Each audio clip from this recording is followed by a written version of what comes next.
That is more important than knowing music theory. That's more important than knowing how to use the fucking software. Because if you can handle rejection, if you can handle that pain, if you can be led on, if you can be told you suck, and then get back up and go, no, I have a bigger mission than this, then you can do anything in this world. You're listening to Behind the Drop podcast that takes you past the lights, beyond the decks, and into the minds of the artists shaping the global EDM scene. I'm Erica Corona, coming to you from the Bay Area, where underground culture meets worldwide sound. This week's drop features Goshfather from San Francisco, who blends classic disco and funk with tech house, creating a refreshing sound and a world full of limitations. We caught up with him at an after-party rooftop event in San Francisco. Now let's go behind the drop. Goshfather, thank you so much for being on the first episode or the pilot of the podcast. So tell the community a little bit about yourself. What got you into music? So I'm born and raised in San Francisco, California. I make sure wherever I go, I've DJed all over the country. I've DJed different countries in the world. Every time I DJ, I always tell people, the first thing I say on the mic, I'm Goshfather from San Francisco, California. And the reason I like that is because in 2020, whatever the time we live in, whenever you say San Francisco and you're like in another state, motherfuckers have like some dumbass idea, like warped idea of what San Francisco is. So I like that it kind of scares them. I swear to God. Like, I love that. I like that they think that I'm like some crazy ass, like, good motherfucker, because we know that live in San Francisco. Yeah, we got some parts in the city that are not. But this is one of the most beautiful, not just cities, like one of the most beautiful places on earth. Where you go and drive 10 minutes from like a busy ass, like, financial district to like the most gorgeous park, and then to like the gorgeous, like, go on a hike and then go to the bridge and the beach. There's no place on earth like that.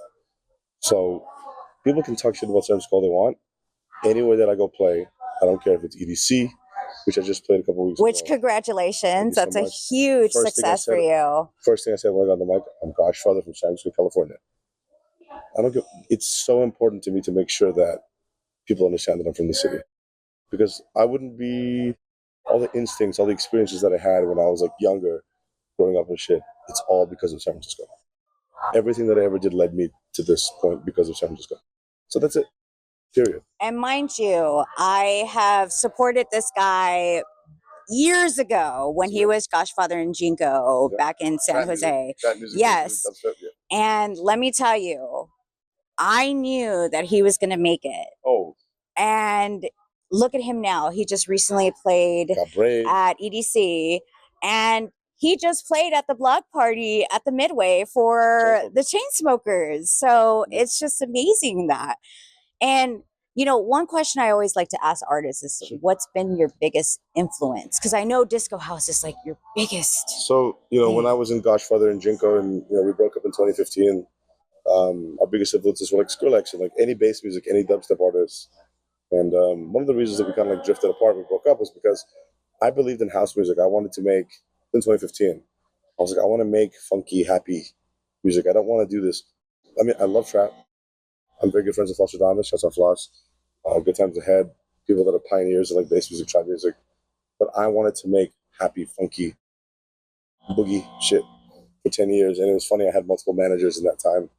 And they were like, hey Vic, disco house isn't working. It's not selling. And I'm like, okay. But I never shifted. I never stopped. I kept making the same kind of music for years. And look at this shit. Look at me now, motherfuckers. And that's the thing, that I've followed this guy from day one, and he never stopped. He never took no for an answer. Mm-hmm. He made sure that his vision, his music was important in the community. And look at him now. Mm-hmm. That doesn't stop you from anything. Thank you so much. Of course. Yeah, I'm not. And again, the most important thing is, like, I moved back in 2020 in COVID. I got very lucky. I was like in 2019, at the end of 2019, I was like, maybe it's time for you to like stop living in LA for a little bit. I've been there for 10 years. I'll just move back on a hunch. I moved back in January 2020. Luckiest, right? Yeah. Luckiest thing I ever did. And then when I lived here, I got back in touch with like my neighborhood from the Richmond district. Shouts out the inner Richmond. Shout out Richmond. Shouts out the mainland Chinese. Shouts out the Ruskies. Shouts out the Ukrainians. Здравствуйте, спасибо. Like, I love you guys. But like, when I started living there, I was like, damn, this is like, I realized like it's more important for you to be comfortable in the place that you live and connected to the place that you live than in fight or flight hustle mode. That doesn't create creativity. Yeah. I made more, if I may say, money from music and was more creative and did more creative shit when I moved back to San Francisco than the 10 years that I lived in LA trying to like compete with people. Oh my God, how many Spotify followers, like all that bullshit. Like when I came back to SF, I was like, I can chill and do whatever I want. It was an incredible feeling, and it's all because of the city, period. It's all because of San Francisco. So what would you say is the most vital thing about just Bay Area electronic music community in general? The thing about the Bay, since like the hyphy music, since the Mac Dre days, since the Keep the Sneaky 40, fucking Mac Mall, the hyphy music movement, that whole shit, it had nothing to do with what Jay-Z was doing, with what Swisher House was doing, with all these rappers were doing in Texas, in New York, in Georgia. Hyphy movement was just a bunch of like weird ass people doing weird shit over here, making up words, you know what I mean, being really strange, but everybody jumped in because it was our own thing. How about forget? I keep talking about the East Coast. We weren't doing the shit that people in LA were doing, rap wise. We didn't give a fuck. We just were like, okay, here's a couple of goofy, crazy guys, Mac Dre, fucking Keep the Sneak, all these people. Let's just say crazy shit into the mic, talking about doing ecstasy and being, whipping the fucking Goshfather. Okay, we don't care if someone in Nevada doesn't know what we're talking about. Listen, I'm not trying to say that I'm as influential as that, but for me in my head, the spirit of like the music that I make, the way that I do things, the content that I make. Okay, it's not like John Summit. It's not like Dom Dalla. It's not like all these famous people. I'm doing my own thing, and if I can get one person in my hometown to go, this guy seems pretty unwell, but I fuck with him, I won. I win. If I have one fan, I win. If I have 2 fans, I win. If I have 10 fans, I win. If I have 100 fans, I win. If I have 1,000 fans, I win. But what I realized after being in this game for so long, you have to do the work. And you have to, like all the people in the Bay have always done, you can't wait for someone to go, oh, you're cool, you're sick, what you're doing is tight. You just have to go, I'm doing it. And if someone thinks I suck, beautiful. Those aren't my people. If someone goes, you want to fuck with this guy? Which I'm very fortunate right now. A lot of people are beginning to say that to me. Great. That's it. Like, and that is, I think, is like a very Bay Area thing. We never waited for anybody to give us the, okay, good job, this is tight. There wasn't that culture like in LA of like, you're gonna be a big star. Go to the studio. Like, no, in SF, it was like, go to Oakland to some crazy person's like, downstairs, like 2 busted speakers and a mic, and like, go like spit on this beat that I just made. Yeah. It's like, it's punk rock. And I want to keep that going forever. I love that. So out of all the years of DJing in the Bay Area, what would you say is like your most favorite show that you've ever done? Man, I know it's probably hard to choose. No, I actually do have one. When I was in the duo Goshfather and Jinko, we were booked at Ruby Sky. Yep. It's got to be like 17 years ago. Shout out Ruby Sky. That was one of the, oh my gosh. We were booked at Ruby Sky, and it was like such a huge deal because we had been playing in LA and everywhere but SF. And we were getting like, hey, come DJ our wedding and stuff. You're like, fine, okay, come to Ruby Sky and headline Ruby Sky. I saw Avicii at Ruby Sky. I saw not Swedish House, but like, anyway, because I saw like Nero, I saw fucking Flume. I think I saw some of the biggest artists in my life that I've ever seen in my life at Ruby Sky. So for Ruby Sky to reach out to us and go, y'all want to come headline? This was seriously like 12, 13 years ago, something crazy. I remember that night. That was huge. That was huge because my mom came, my dad came, my cousins came who were barely fucking of age. Every kid that I ever grew up with, they came. And looking out into the audience and seeing that almost every single person, that is almost crazier than looking out into an audience of like 30,000 people going, oh, because that just means that, to me, when your city fucks with you, you made it. Because what I've learned after all these years, especially recently, for a stranger to fuck with you, it's actually very easy. For someone in Kansas to go, oh my God, you're dope, can I get your autograph? It's easy because if you're already in somebody else's city, like subconsciously, like, oh, if somebody brought you here and paid you, that means you're something. Mhm. If your city fucks with you, that means that something's changed. Yeah. So that was a huge night. Looking out in the audience and seeing, there's a kid I knew in fourth grade. That's my fucking teacher from middle school. Like, I'll never forget it. And for those of you who didn't experience Ruby Sky back in the day, you totally missed out because that was like the peak Beautiful shit. of beautiful music and artists that came into the Bay Area. Avicii, Yes. I mean, it was just beautiful. Rest in peace. But now it's August Hall, but that's besides the point. Yeah. But what influenced your sound? Who was the artist that gave you that inspiration? So obviously Daft Punk, Duck Sauce, A-Track, Armin van Helden, basically anybody that uses like old 1970s, 1980s kind of samples, kind of sounds, but then smashes them against like modern EDM.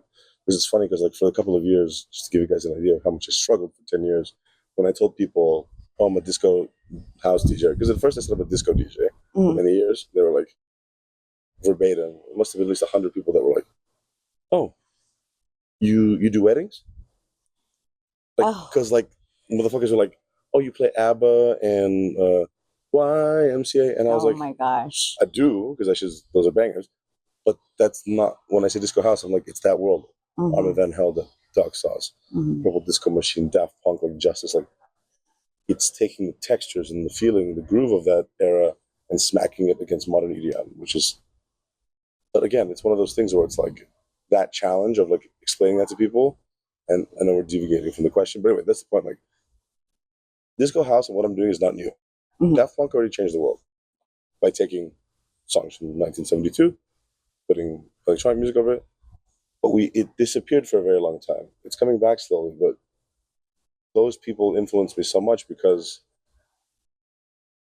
when they were at their peak, the world was the dance music world, or these dance music fans were joined together. It was a happier one more time. Like when that shit happened, like it was like the Nirvana of it was the rock and roll of dance music. It was like it's unifying, yeah. It was unifying. It wasn't like, not to say anything about like techno and like tech house and stuff, but it's like, and I fuck with a lot of techno and tech house, but like it's very dark music, and we live culturally in a very dark time, and I feel like the reason that this music got inspired by Daft Punk and Armin van Helden and all these people, it's very happy music. It's very life-affirming music.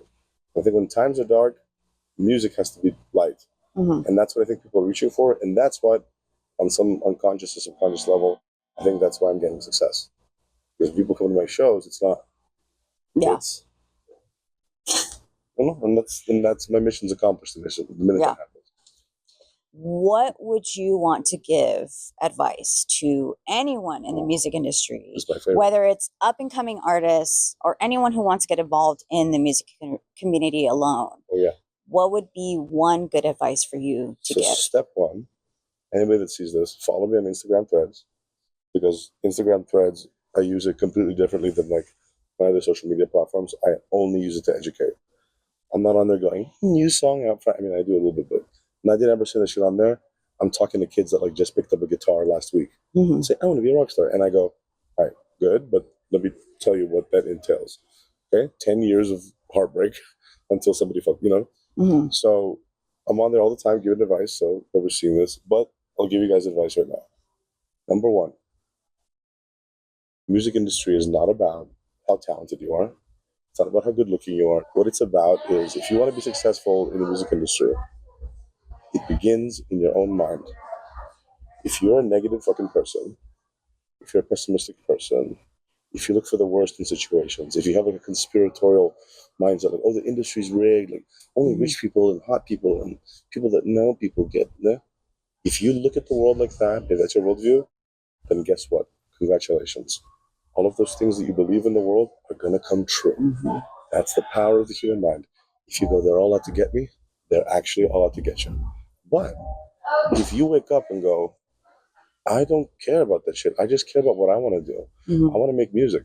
My music's not popular. Nobody fucks with me right now. How many other, and look at it with big perspective and go, what, you think Skrillex woke up and was it the best music ever? No, he had like 7 music careers before he became Skrillex. And then finally when he was Skrillex, they're like, This guy's a genius. He's been in the music industry for fucking 15 years prior to this shit. So you have to put blinders on. And if you're unpopular and people think you're weird or cringe, at the moment right now where you are, that means that you're onto something. If somebody like fucks with you because you're doing the bare minimum, that means you're a sheep. That means you're disposable. But if nobody fucks with you and you're still fighting, that means that you are actually doing something worthwhile because your time is going to come. Because that brings me to my second piece of advice. Failure and rejection and someone telling you suck, your music sucks, you're ugly, you don't have enough followers. The more you get into situations where some gatekeeper or whatever, some person tells you that, and you hear that, and it hits you, and it stabs you, and you go, and you get back up. If you can do that 1,000 times, then and if you can get back up 1,001 time after 1,000 and first fucking failure and rejection, and you could still get back up and go, I still have a mission, you will be in a different species than all of the other fucking people that are trying to make it in your lane. Because now you are armed with, I've already seen the worst of people. I've already experienced the most negative thing that somebody could say to me. And I'm still for some reason going, that is more important than knowing music theory. That's more important than knowing how to use the fucking software. Because if you can handle rejection, if you can handle that pain, if you can be led on, if you can be told you suck, and then get back up and go, no, I have a bigger mission than this, then you can do anything in this world. The reason I'm standing where I am and having a lot of success in this year 2025 is because I've been called every word of the book. I've been led on. I've been given opportunities. I've been not paid. 1,000 times punched, gotten up. And now I feel like, oh, now I'm cashing in my chips for all those years that people said, fuck you. Because all the years of people saying, fuck you, were a gift to me. Because it made me realize you can only rely on yourself. So now when I wake up in the morning, I need to get artwork done for my, it's not what am I going to do? It's, I'm going to watch a YouTube video right now, and in 15 minutes, I'm going to do the thing that I needed to do. You don't get to that mentality and get to that confidence of just going, oh, one day I hope. Stop hoping. Start failing. That's it. That is the best advice that you can give anyone in the Bay Area music community. And what can we expect? New music, upcoming projects for Goshfather? In next week, I have a song coming out on Don Diablo's record label on Hexagon. I'm very proud of the song. It's like a heavy disco house, tech house song.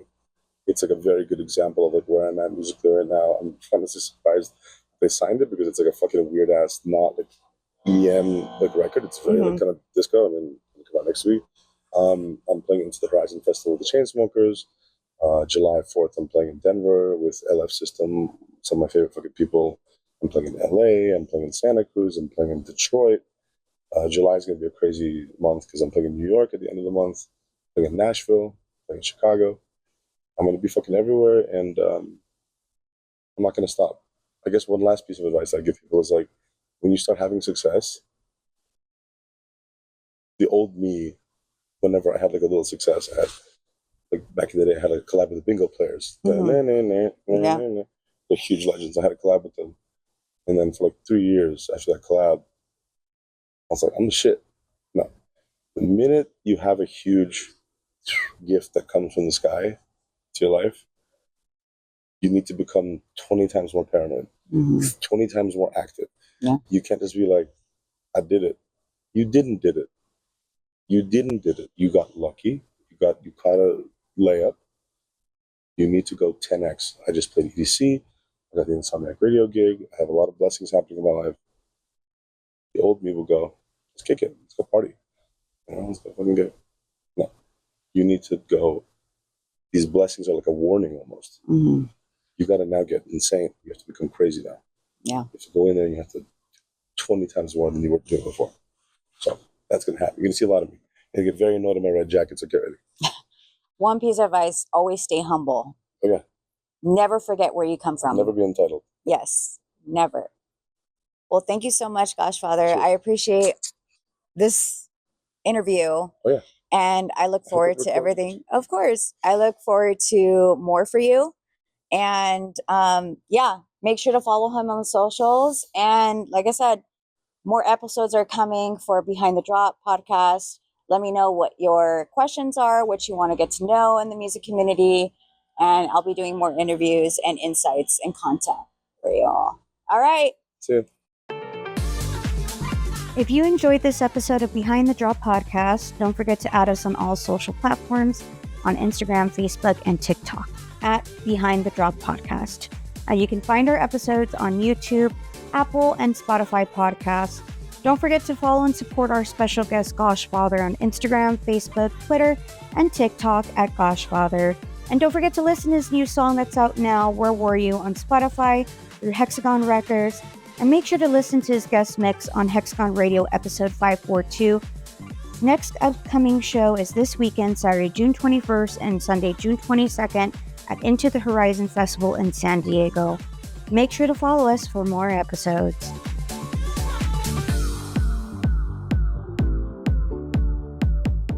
Look at me now, motherfuckers.